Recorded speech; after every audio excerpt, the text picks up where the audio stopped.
Alright. Okay, alright. Okay. Hmm. Ada dah orang tuan kita Syahri. Apa? Apa? Ada dah orang tuan kita. Nah, dah. Uh-uh. Welcome Alright. is Ya. by Dil. Is by Dil. Yeah, welcome to our live sharing today. Yes. So today kita akan sambung bercakap tentang insecurity. Okay, insecurity that sebelum ni kita dah cakap dah tentang insecurity, the factors and factors, causes and also how to cope with the insecurity. Cuma pada hari ni kita nak lebih kepada menjawab certain few questions that related to insecurity so that setiap orang boleh lebih faham tentang insecurity itself. Alright? So that, macam biasa, untuk hari ni, I hope that all of you yang attend to our sharing session today bertanya soalan lah. What questions, any questions that related to insecurity yang ada dalam minda anda so that we can discuss further, we can discuss more details of it in our session. Right? And jangan malu ada tanya, no worries, we try our best untuk menjawab persoalan-persoalan yang ada di fikiran anda semua. Right? Betul. So dia macam jarang-jarang kan Syahri kita buat set. I rasa tak pernah lagi setiap topik yang kita conduct every week when we do our IG live ni kan kita buat part 2. Betul. Betul. Sebab dari kenapa kita buat part 2 ni sebab first our video yang the part 1 tu dia ada masalah daripada segi technical and we notice ada banyak juga questions pertaining to the insecurity issues ni lah.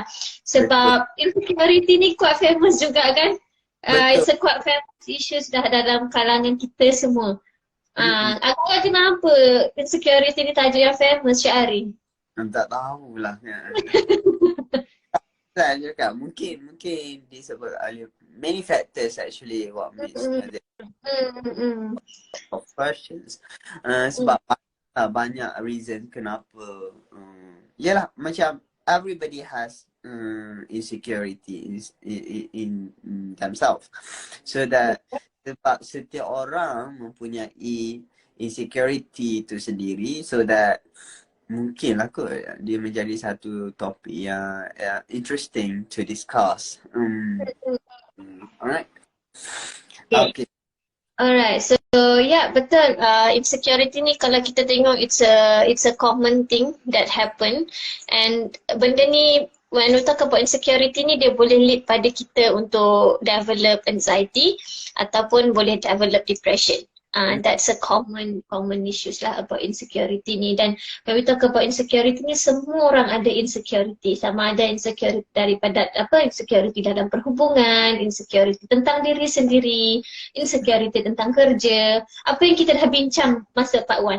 Syahri mungkin kita boleh since kita dah cakap pasal part 1 tu kan mungkin ada yang baru join kita masa part 2 ni so maybe kita boleh recap a bit to help our audience to understand about what is insecurity dan kita boleh menjawab sebarang kita cubalah untuk menjawab sebarang pertanyaan yang ada tentang insecurity. Okay. So In our previous live sharing we talk about the definitions apa itu insecurity itself. Dan juga kita bercakap tentang factors that influence insecurity, kita bercakap tentang types of insecurity and then how to cope with the insecurity itself. So that itu 4 perkara yang telah dibincangkan in the last sessions lah and from the last session also we received a few questions that related to insecurity. So apa tu insecurity Syahri? Kita recap sikit lah apa tu insecurity. Boleh so terus. just macam mana? Boleh teruskan. Pandai awak pas saya ya. Okay. Alright. Alright. Insecurity ni basically adalah bila kita rasa tak pernah cukup lah tentang diri kita sendiri. Maksudnya kita rasa kalau insecurity ni adalah opposite kepada rasa secure. So kalau rasa secure tu maksudnya kita rasa selamat dalam apa-apa aspek dalam kehidupan. Maksudnya daripada segi pekerjaan, setiap manusia kita ada kehidupan masing-masing. So macam mungkin aspek kehidupan saya lebih kepada keluarga, lebih kepada relationship, lebih kepada pekerjaan, macam tu kan. Dan personal saya. So mungkin berbeza dengan Syahari. So setiap orang ada aspek kehidupan masing-masing yang we look into. Bila kita cakap pasal insecurity ni, maksudnya kalau kita rasa aku tak rasa selamat dalam job aku tak rasa selamat dalam aku punya relationship, aku tak rasa selamat dengan diri aku sendiri. Bila aku bawa diri aku di khalayak umum lah, maksudnya macam tu.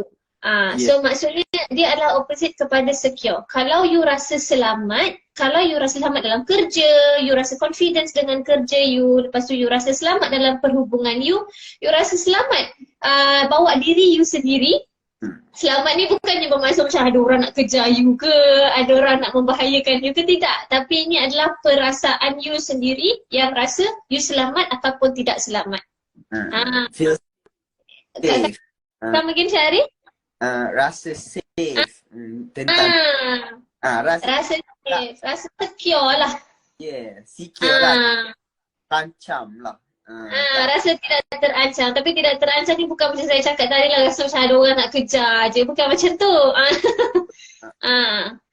So itu safe lain lah. Ini rasa lebih kepada rasa secure. So kalau you tak ada rasa that secure, that's where insecurity lah. Insecurity comes in. Kan Syahri kan? Jadi yang tu lah yang apa yang kita bincangkan in the last live sharing. So today I have a few questions. Sebenarnya kita dah list yang kita dapat lah daripada question bank daripada last sharing session tu. Nak terus ke Ira? Boleh. Sebab hari ni pun kita fokus on Q&A kan. So kalau ada sebarang pertanyaan, feel free untuk bertanya dekat kita. Boleh terus tanya if you have questions that related to insecurity. Alright? Okay. First questions, dia bagi tahu yang my environment is good, no problem. Tapi kenapa I still feel insecure? Macam dia describe dia punya persekitaran dan juga environment is stable, semua benda dah okay, support system, the way how dia membesar dalam family juga bagus, okay, tak ada masalah. Tapi she still feel insecure dengan diri dia sendiri. Kalau related to this Ira, what's your opinion? What's my opinion apa yang kita boleh cakapkan lah melibatkan this question. Alright, so bila kita cakap pasal insecurity ni, saya suka view pada dua perspektif. Maksudnya things yang trigger your insecurity, dia lebih boleh jadi daripada external, boleh jadi daripada internal. Okay, external tu ialah bila environment itself yang trigger kita punya insecurity. Okay, tapi bila kita cakap pasal internal, yang trigger our insecurity adalah kita punya diri kita, macam diri kita punya perceptions pasal sesuatu situasi yang trigger the insecurity. So internal ni apa benda Syahri? Apa yang dimaksudkan dengan internal ni? Yes, betul. Our thoughts. So macam soalan tadi yang saya faham adalah environment saya dah baik, dah elok. Lagi apa Syahri? Semua support system ada. Peer pun peers, there's no peers pressure or something like that. Tapi diri dia sendiri feel insecure about herself. Dia rasa macam she's not good enough. Ah, Macam tu. so you see, orang-orang lain tak ada cakap benda yang persekitaran dia tak ada bagi pressure dekat dia, tapi she still have a thoughts that I am not good enough. Kan, I'm perfect, I'm not doing great, I'm still making a mistake. Yeah. Kan environment dia okay, it was fine, tapi she still this person still having still holding this kind of thoughts. So this is what I'm trying to say ialah internal yang trigger you punya insecurity feelings. Yeah. Okay. So maksudnya just imagine kalau okay I dapat good support system, tapi still I rasa macam I still tak buat baik dalam kehidupan I still tak buat bagus dalam I punya job performance contohnya. Tell me, if you have holding this kind of mind, then how you can feel secure. Kan? So Syahid mungkin boleh tambah lagi pada persoalan tu. Yes, Ira. Yes, Ira. Kebiasaannya mereka yang merasakan diri mereka is still not adequate ataupun masih lagi tak cukup, I'm not enough, something like that. Disebabkan berpunca daripada expectation terhadap diri sendiri tu self, or we call it ideal self itself lah. Macam you ideal self and then your real self, and then ideal self ni apa yang you expect tentang diri you, what you idealize, apa yang you nak, all yang diidam-idamkan. Yang someone idamkan is a dream you kan, macam tu. And then your real self adalah you yang sekarang, you yourself now. Apa yang you praktiskan sekarang. Apa keadaan diri you sekarang, so that you have a big ideal self and low real self. So the gap tu adalah sangat besar. So the bigger gap, the more you feel insecure about yourself. So yang ni pentingnya untuk seseorang individu untuk tahu kat mana dia punya insecurity gap tu. Bila you have a big ideal self and then low real self, and then kat sinilah the gap yang besarnya. Bila besar gap ni, the more you feel insecure about yourself. And then mungkin kita boleh letak dalam satu pemahaman yang lagi senang difahami, sebab kita faham yang perkataan ideal self and real self ni a bit scientific juga untuk our audience untuk fahamkan Syahid kan. So mungkin kita boleh dalam ataupun kita letak dalam contoh untuk our audience faham. Contohnya macam dari sudut financial sendirilah. You expect yourself this year aku nak capai 200,000. This year I want to achieve 200,000 dari sudut saving. And then tapi keadaan diri you sekarang banyak komitmen yang you kena bayar. Gaji you standard, gaji you masih biasa standard, and then you tak dapat nak buat bisnes disebabkan oleh difficulties atau komitmen yang you ada tekangan lah. Tekangan tu banyak. And then you have untuk save 200,000 this year. So yang ni kita panggil the gap yang besar antara apa yang you lalui sekarang. So that gap tu sangat besar. That pressure makes you feel insecure, or you started to think that you're not good enough, you cannot make more money in life. Yang cara ni lah membuatkan you rasa diri you yang tidak bagus, you're not good enough. Because bukan disebabkan oleh diri you yang tak baik, tapi disebabkan oleh the expectations towards yourself, the ideal things yang sangat. So as I mentioned earlier, that the bigger the gap between ideal self or what you want and what you are experiencing right now, the more you feel insecure about yourself. Kalau the bigger the gap tu. Jadi caranya kalau you experience this thing and then maybe you may need to consider the ideal self and also try as best as you can to close the gap between the ideal self and the real self too. So that this gap, the more you feel secure about yourself tu sendiri. Lagi satu contoh yang Ira rasa macam common juga kan among our community adalah when we talk about this the gap between ideal self and also real self kan. Contohnya kita pasal body. Okay. So body appearance. So macam ideal self, okay, body yang aku idam-idamkan adalah macam ni. Macam elok lah, macam ideal punya body lah kan. Tapi bila keadaan kita sekarang, kita punya makan pun tak boleh buat bincang.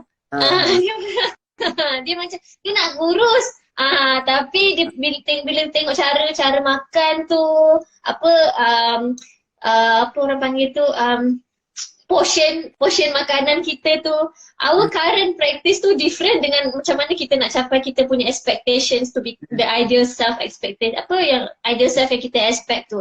So bila kita tak mampu untuk capai tu sebabkan kita there is a gap between the ideal self and also real self ni, apa yang kita practice sekarang, kat situ yang kita rasa macam aku tak boleh kurus ni. So aku rasa macam aku tak push enough diri aku untuk kurus. Macam tu. So that's the common issues juga lah when we talk about the gap between the ideal self and also real self ni. Betul.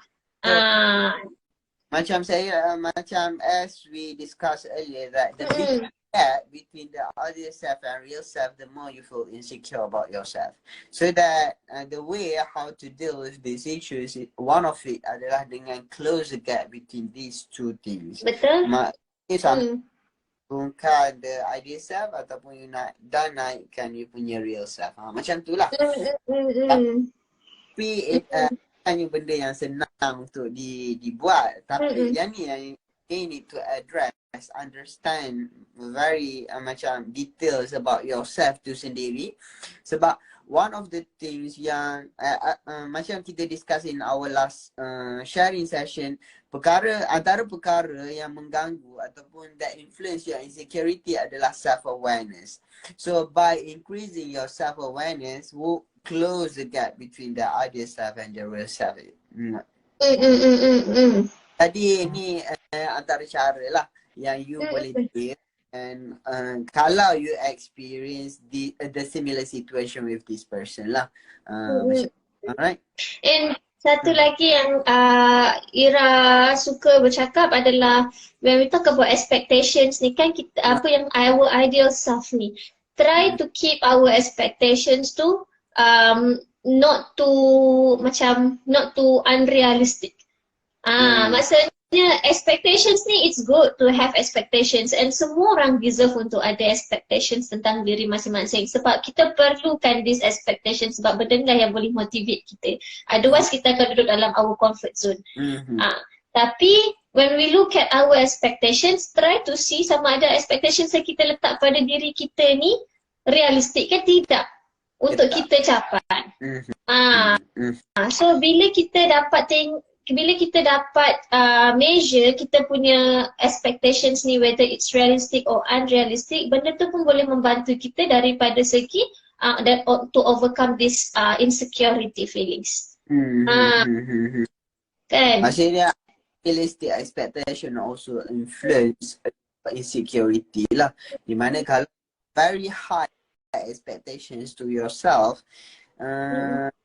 juga tak membantu untuk you berkembang, that feel secure about yourself. And probably it's very difficult for you to feel secure disebabkan oleh this unrealistic expectation. Sebabnya expectation ni we always macam terlalu tinggi kita punya expectation tu without considering our circumstances lah, current circumstances. So yang ini perkara yang perlu dilihat kembali oleh seseorang individu kalau you deal with your own insecurity. Okay? Questions you nak tambah lagi ke? Sebab kita ada few questions more to this topic. Okay. So Other than Syahris punya question adalah how can I help my partner ataupun my kids atau my friends yang ada insecurity, Syahri? Okay. Biasa kita dengar yang kawan kita biasa sembang ataupun berkongsi dengan kita tentang the insecurity kan. One of the common common issues that happen dalam kalangan kawan-kawan kita adalah melibatkan contohnya macam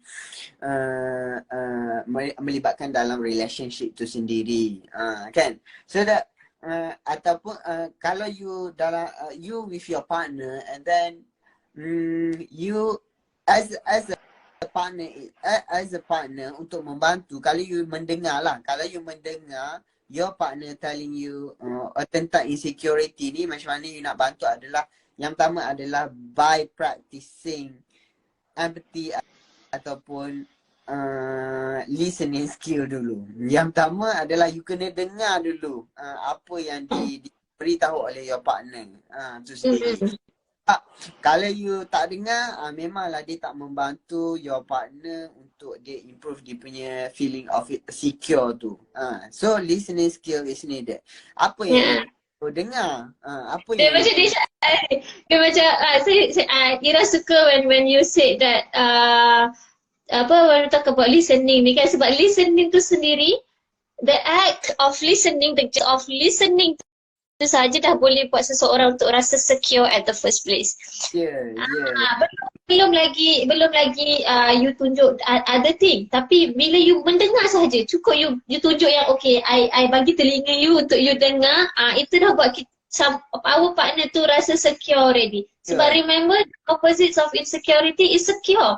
So kita nak buat dia secure.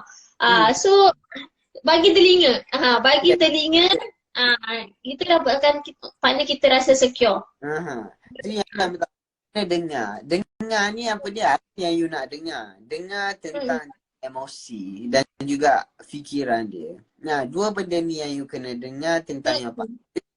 Apa emosi dia, apa yang diluahkan kepada you, dan what emotions involved in the bahkan. Yang kedua adalah what's her perspective toward herself. Yang tu yang you dengar. You dengar. Sebab bila you dengar, you dah bagi dia satu secure feeling that actually I can be vulnerable. Orang yang ada high level of insecurity, they afraid of being vulnerable. Nah, dia takut untuk rasa diri dia ni tak okay, being vulnerable lah basically. So they are vulnerable people who has high insecurity level. So that by listening to your partner actually help to reduce the insecurity level, dan juga bila you mendengar ni yang ni lah yang akan membantu secara automatiknya to your partner lah. Your partner akan rasa dengar dia punya ni. Sebab ni dia melibatkan emosi kan. So bila emosi is being expressed, and then yang tu lah yang akan achieve we call catharsis level. Catharsis level ni satu level emosi yang tenteram, tenang, macam tu lah. Macam tu. Dia ibarat macam contohlah, you rasa takut, apa yang you perlukan adalah contoh macam you baru lepas berada dalam satu keadaan yang membuatkan you takut. So what you need the most mungkin perlukan macam hugging kan, untuk rasa selamat kan. Macam ada orang, at least ada orang sebelah I untuk buat I rasa selamat. Macam tu juga dengan when you express the emotions, apa yang kita perlukan adalah untuk orang mendengar sahaja dulu.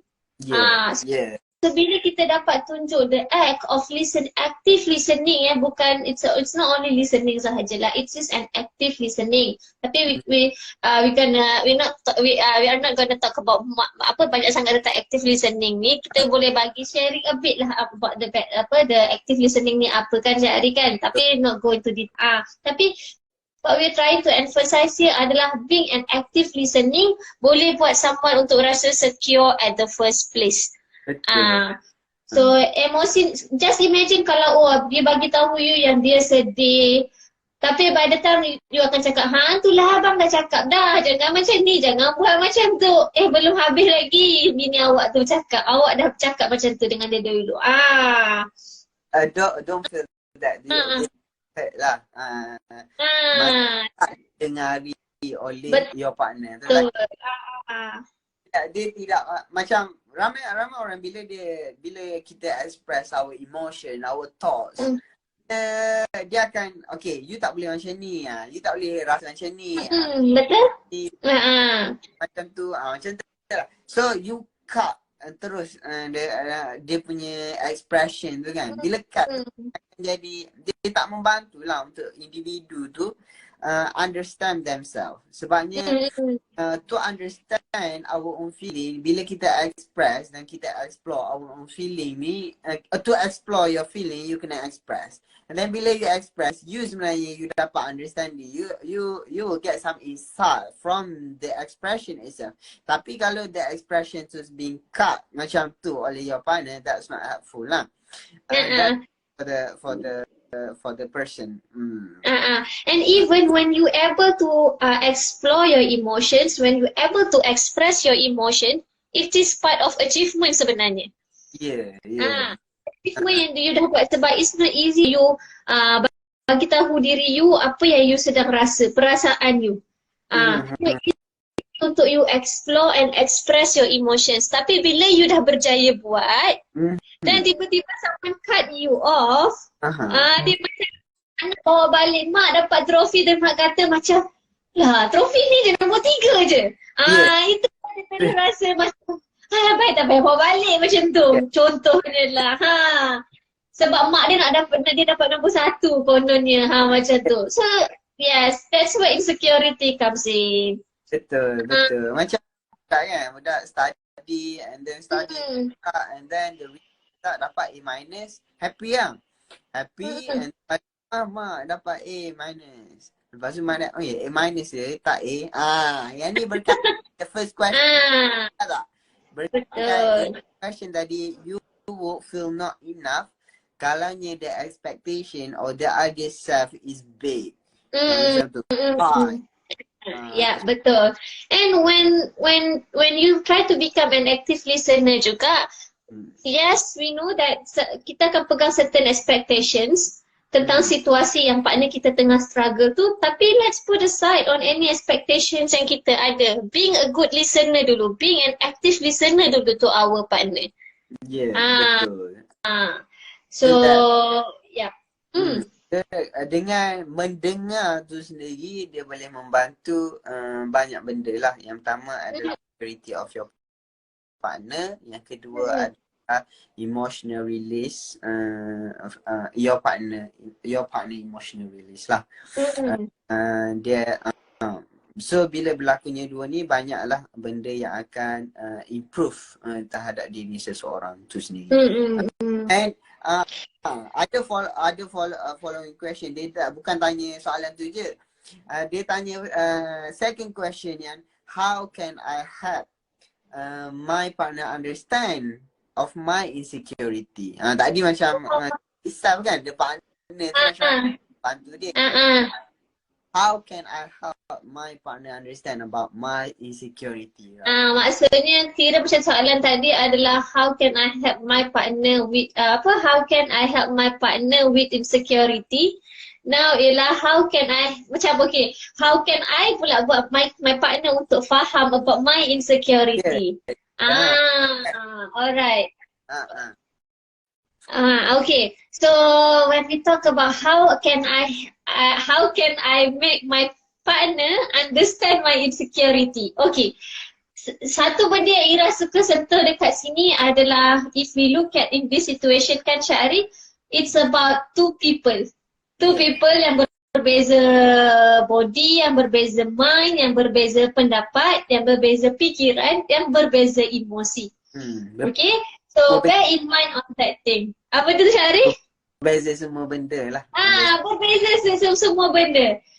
So when we talk about perbezaan dalam semua perkara, we have to know that we have to be mindful that it is about something that out of our control. Yeah, betul. So when we say about something that out of our control, bukannya bermaksud yang okay, terima je lah. It's not about, it's not only about that. It's about yang macam there is, although kita kena terima, but there is something lagi kita boleh buat within our control. Yeah. Dia Kan?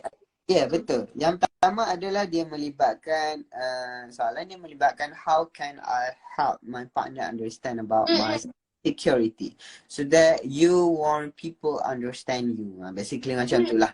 Betul. You want people understand you. Untuk you nak faham, untuk you nak bagi faham kepada orang tentang diri you sendiri, apa yang you boleh buat.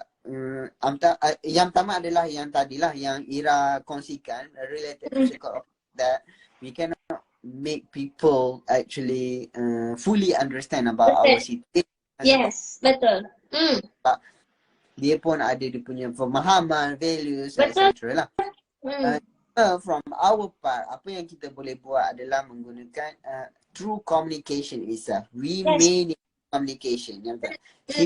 Communication yang kita kena terapkan adalah communication yang transparent. Maksudnya, we allow ourselves to be vulnerable. Yes. Kita bagi tahu dekat our partner what we feel, what's in our mind. Bagi tahu tu dengan menggunakan I statement. This adalah satu cara macam mana nak bagi orang senang faham tentang our stuff lah. Dengan menggunakan I statement. I statement tu macam mana? I statement ni dengan kita perasaan. This, I feel this. Bermula dengan diri you. Jangan, dia bukan bermula dengan orang lain atau perkara lain. Dia bermula dengan diri you. I feel this. You kena bagi tahu macam so that bila you bagi macam tu, orang mudah nak faham. Sebab bila saya cakap sebagai contoh, I feel excited today to share with you. Sebagai contoh, I feel excited. All of you understand that what is excited. All of you, macam mana excited tu, macam mana feeling of excited tu. I feel sad today because bila I cakap I feel sad, I know exactly what macam mana feeling of sad tu sendiri. Bila you bagi tahu I feel this, so that bila you bagi tahu your emotions dengan menggunakan I statement, that much easier lah for to understand you. Rather than tell the story lah. You tahu tak benda okay, orang buat gitu. Rather tell the story to your partner, you tell about yourself. Sebab story, bila I dengar satu story, my perspective to the story is a bit different with other perspective. Tapi kalau apa you rasa terhadap these situations or terhadap this story, so it makes me untuk faham diri you instead of untuk faham jalan cerita dia. Macam tu. How actually macam mana cara untuk you help your partner security. Mungkin sebelum kita communicate tu, kita kena tahu juga kenapa the purpose of kita nak bercerita ni. Adakah kita nak bercerita supaya orang yang mendengar tu faham tentang apa yang kita rasa, ataupun dia nak kita tahu story apa jalan cerita tu. So, kalau kita nak faham, kalau kita nak orang rasa macam faham apa yang kita rasa bila kita have to deal with that situation, that's why we have to emphasize our feeling first. Dia ibarat macam ni. Contoh you nak makan apple, you bagi tahu orang yang saya nak makan apple. Betul? You rasa the reason you bercerita ni supaya you didengari dan you punya perasaan didengari. So bagi tahu tentang perasaan you. And regardless you sedih ke, you marah ke, you nervous, whether it's pleasant or unpleasant emotions, you boleh bagi tahu. You have the right untuk bagi tahu. Tapi kan Syahari, ini salah satu memang, yes, it's good to have a transparent communication, and it's good also to know that other people, we can't control how other people react to us lah kan. Tapi Syahari, some people even nak communicate tu pun tahu transparent communication kena ada, tapi nak communicate tu macam susahnya. Dia macam-macam ada dalam fikiran you about communication, about being transparent in communication. So this is what we talk about juga before we talk about your negative thoughts, your own perceptions, your own interpretations about communicate to your partner about your insecurity. Contohnya lah yang biasa dengar, saya bukan tak nak cakap dengan dia, saya nak being transparent dengan dia, tapi saya tahu kalau saya cakap je nanti dia judge saya. Nampak tak? Awal-awal lagi you dah predict. So benda tu dah menghalang you untuk being transparent. Walhal, you tahu, you kena being transparent. Yang tu dimaksudkan dengan what I explained just now related to be vulnerable. Betul? Apa ni? To communicate, untuk communicate dengan ada transparent communication ni, being the criteria lah, one of the criteria untuk you communicate your feelings. Sebabnya kalau you tak boleh nak be vulnerable, macam there's some barrier yang stop you from being vulnerable to other people. So yang ni much more difficult for you to deal with the insecurity. Sebabnya sebab you have a tendency to stop yourself from being vulnerable, and the other self mungkin mempengaruhi macam mana you tak nak kongsi all this insecurity to your partner. And related to what if kalau I share and then my partner judge me. And then as I mentioned to you that the way how you express to your partner is by using I statement punya cara. Sebab bila you guna I statement punya cara, that's not involve blaming people. Dia tak melibatkan blaming other people. Dia tak melibatkan negative things. You just express your feeling, and there's nothing wrong in expressing your feeling. Tak ada masalah pun kalau you feel sad and then tell the person you feel sad. Tapi kalau lah, and kita juga explain as a role of a partner, is good if you could practice listening skill by listen to your partner. It's basically if it's related to macam dua orang, you wanted to communicate about your insecurity with two people, involving two people, dia bukan saja melibatkan you lah, dia melibatkan the partner as well, willing to listen to your insecurity, willing to be with your vulnerability, so that kalau melibatkan dua orang lah. Tapi kalau melibatkan diri you sendiri, it goes back to the discussion that relating negative thoughts that we discussed in the last session. Also increase the awareness related to ideal self and real self, the gap between ideal self and real self. Yang it goes back to that technique lah untuk deal with the insecurity by yourself or by your partner, with your partner. But then that's the most important thing. The most important thing adalah sometimes the act tu sendiri, macam kita cakap tadi lah, some daripada kita ada yang tahu that we have to be transparent, we can't force other people untuk ni, tapi benda tu terhalang disebabkan kita punya pemikiran yang awal tu dulu, kan? Okay. So this is where you need to help yourself in terms of the way you think lah about certain situations. Contohnya macam you cakap tadi, kalau I cakap ni mesti my partner akan judge I. Alright, so sebab pernah jadi dulu, I cakap dia judge I. So you bring back your past to the present while you are living in the present. And that's one thing lah. Be mindful on your present. And secondly, ialah things that you can do within your side. So maksudnya, yes, kemungkinan besar there is a possibility yang your partner akan judge you.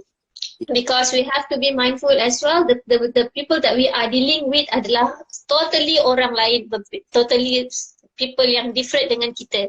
So dorang ada dorang punya own perceptions and we can't force them to follow us. Kan? Betul.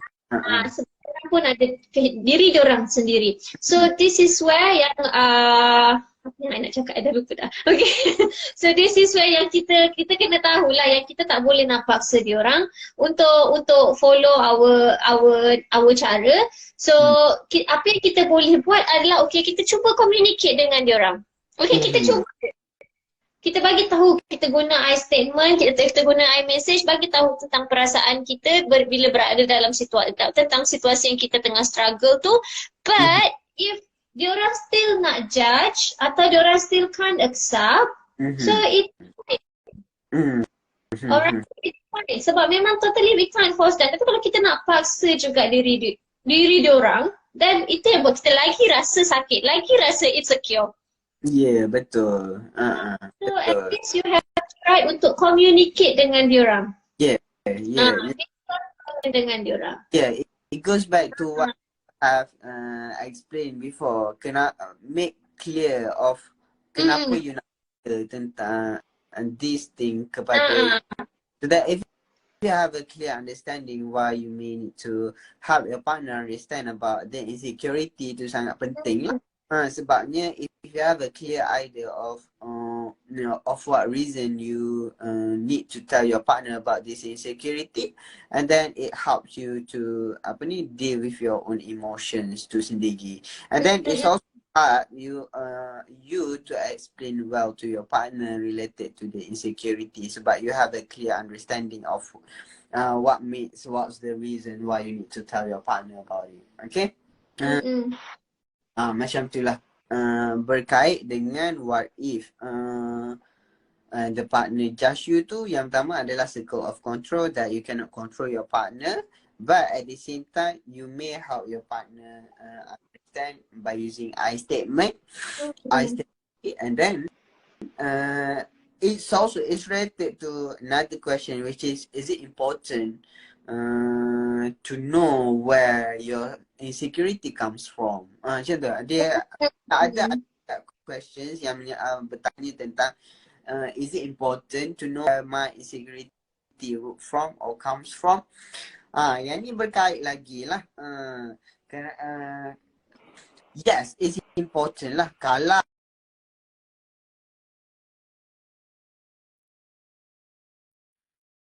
from lah.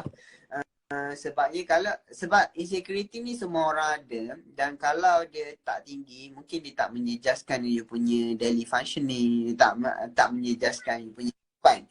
But if you have a high level of insecurity, it might affect your your daily functioning, it might affect your life lah significantly.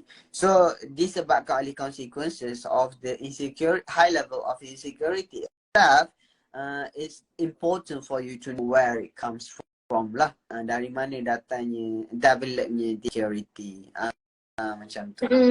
So, sebab kadang cari bila kita cakap kenapa pentingnya untuk kita tahu the causes of our insecurity, kan, the root cause datang daripada mana puncanya, dia membantu kita masa sekarang.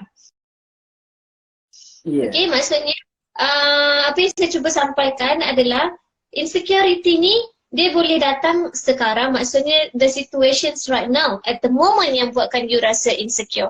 Tapi in certain situations the insecurity datang daripada your childhood experience.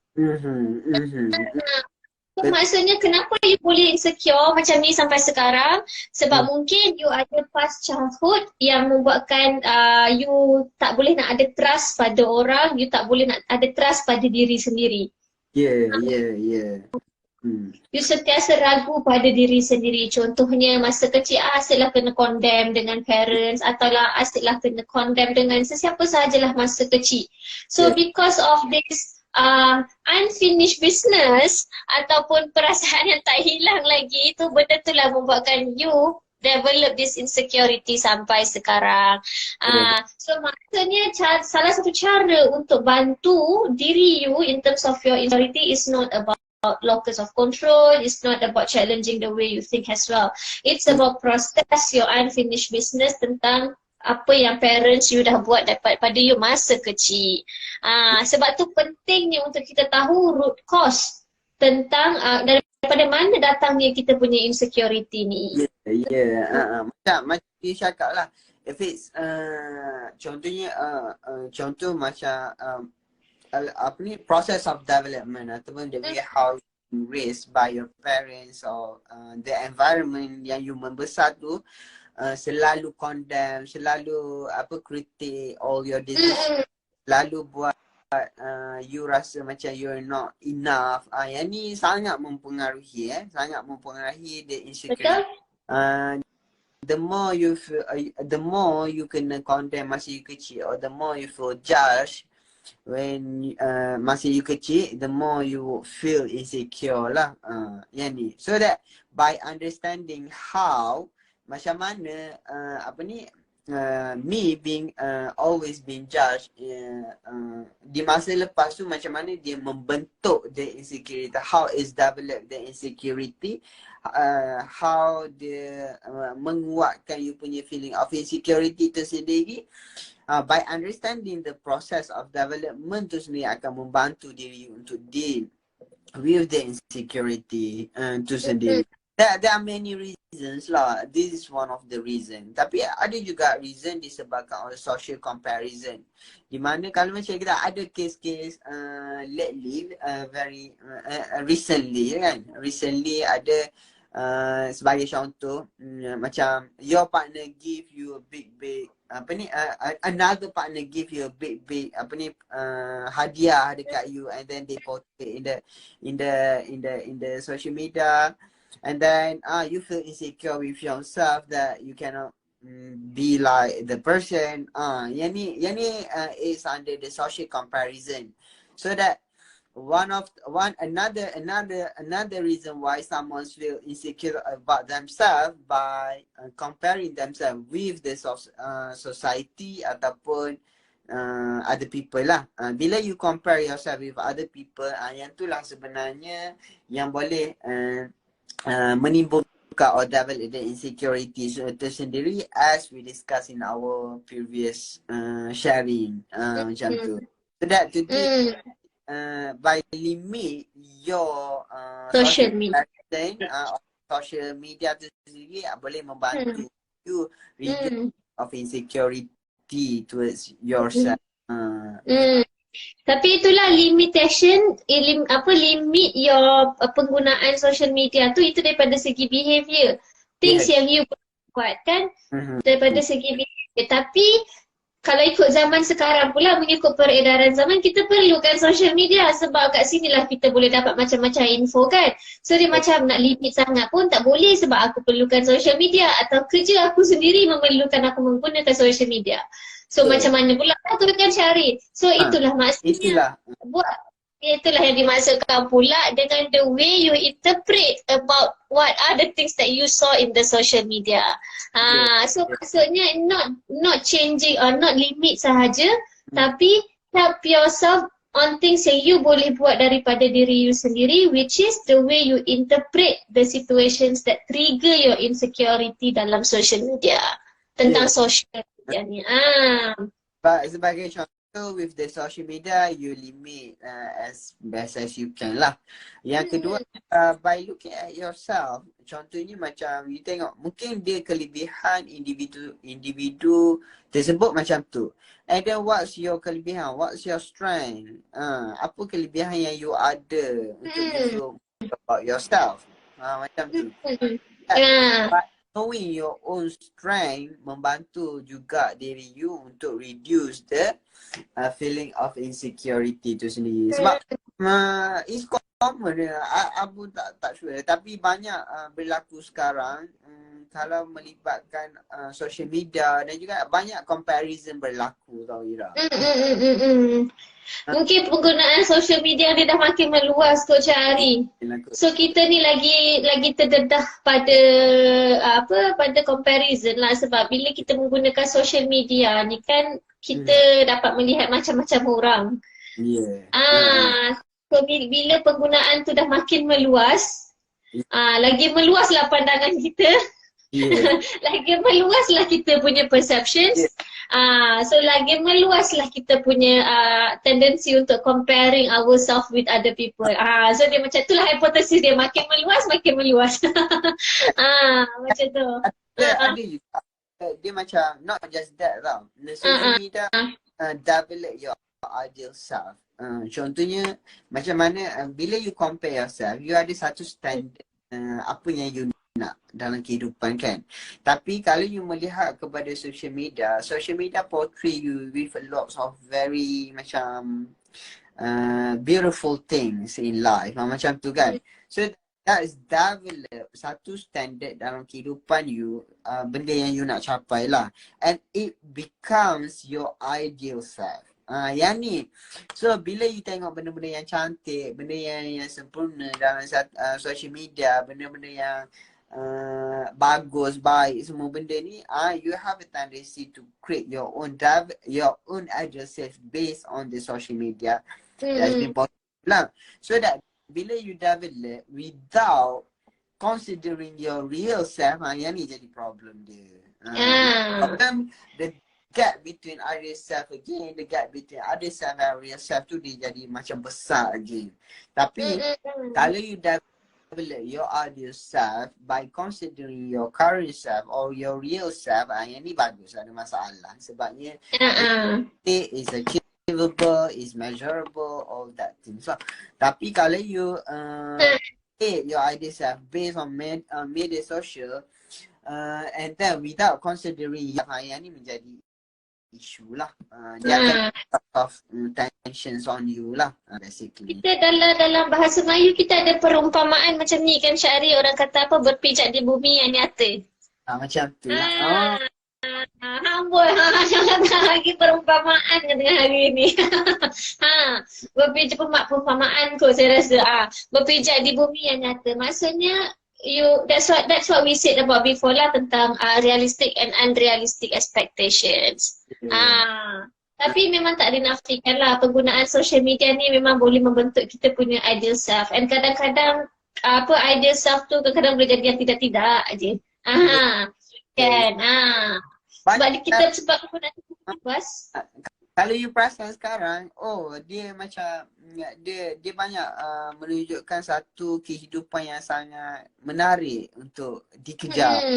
Contoh, I made this much today, I made macam I dapat, hari ni I boleh dapat duit sebanyak 5,000. This month I dah collect 100.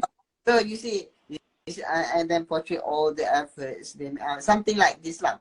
It's good in a way, but for you yourself, if you see this, how you interpret this, macam tu. Kalau as a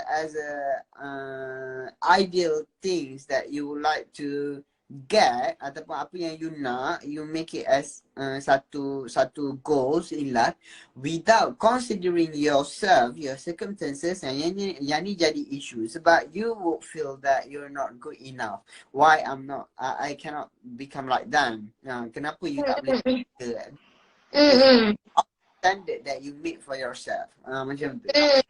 That's why that's why satu lagi teknik yang kita boleh emphasize adalah penggunaan gratitude journal. So this gratitude journal boleh helps you to be more untuk bantu you untuk be more grateful on things that you have at the moment. Sebab bila kita cakap pasal expectations ni juga Syahri, it seems like expectations ni faktor yang besar kan, yang boleh contribute pada insecurity juga. So bila kita cakap pasal expectations ni adalah things that will happen in the future. Kan things that kita expect untuk dapat. Sebab benda tu belum ada lagi, tapi kita expect untuk ada benda tu. Betul. So when we are living in the moment, in the present kan. So having the expectations ni boleh buat kita rasa more anxious lah. That's where the insecurity pun comes in juga. So bila you be more, you help yourself to be more grateful on what you are having now by looking at your real self. So akan bantu you dalam you punya insecurity tu. And macam Syahri cakap tadi, identify your strength. Sebab it makes sense untuk someone yang ada insecurity feeling ni, cara pemikiran dia, thought pattern dia adalah menjurus ke arah yang lebih negatif. Maksudnya, dia fokus on things yang dia tak ada.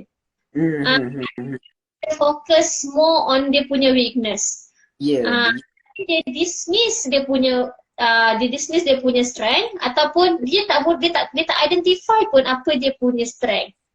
Dia tak kira macam discount. Macam mana tu? Dia kira discount the positif lah. Kalau kita tanya you, okay, what's your weakness? And then you can say a lot of things about yourself. I ni tak ni kan.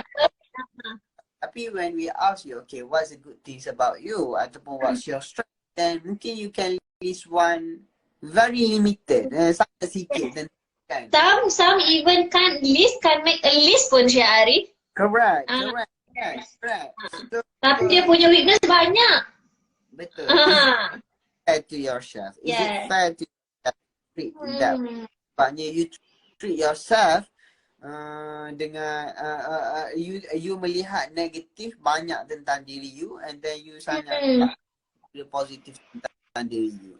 So is it fair for to yourself to treat to treat you in that way lah? Ada fair untuk diri you sendiri. Macam tu. So that while as a human being, kita balance kan, Syahri. Kita ada strength, kita ada weakness. Bukanlah nak kata kita tak ada weakness langsung, tapi someone with insecurity ni, dia punya cara pemikiran adalah lebih ke arah yang negatif tu. Yang hanya melihat kepada things that they need to improve. Sahaja. Yes. I need to improve that. I'm still not good enough in these things, that things. So tapi you dah capai apa yang you what's your strength basically. So that kalau you clear understanding of this thing, these two things, dia juga membantu diri untuk reduce the insecurity, sebabnya you dah increase your awareness tu sendiri. Yes. As we discussed before, that self-awareness could reduce and might help you to cope with your feeling of insecurity. It's good sebenarnya kalau kita dapat identify kita punya weakness, and it's good sebenarnya sebab dia boleh bantu kita, boleh buat kita tahulah yang okay, aku ada this weakness and aku kena improve on this part. Tapi dia jadi isu dekat sini, dia jadi salah satu tanda that you are having insecurity bila dia dah start macam, okay, aku ada weakness ni, lepas tu you dah start jealous dengan orang lain, you dah start bandingkan diri you dengan orang lain. You bukan sahaja bukan sahaja fikir yang this thing perlu di-improve, tapi you dah start comparekan diri you dengan orang lain. Lepas tu you dah start isolate diri you, you rasa you nak bawa diri you pergi jauh. Sebab you rasa macam you tak compatible dengan orang lain. Ini yang boleh jadi isu dekat sini. Tapi kalau bila you identify the weakness and then you focus on improving that thing without comparing yourself with other people, then it should be fine. Sebab memang kita kena identify kita punya weakness. Dia macam tak adalah sok sendiri sangat kan. Macam tu. So kita kena identify weakness. Tapi bila dah melibatkan comparing yourself with other people, itu yang membuatkan you rasa diri you tak pernah cukup. Diri you tak pernah secure. And rasa macam apa yang orang lain ada tu lagi best daripada apa yang aku ada. Dia begitu pula. Kan? Benda ni lah sebenarnya yang mengganggu you punya insecurity, dan cara dia bincangkan tadi. By increasing your self-awareness, knowing your circle of control, closing the gap between the ideal self and real self, limit the social comparison, and then challenging, interpret differently tentang tengok. Inilah yang boleh you buat sekiranya you have high level of insecurity.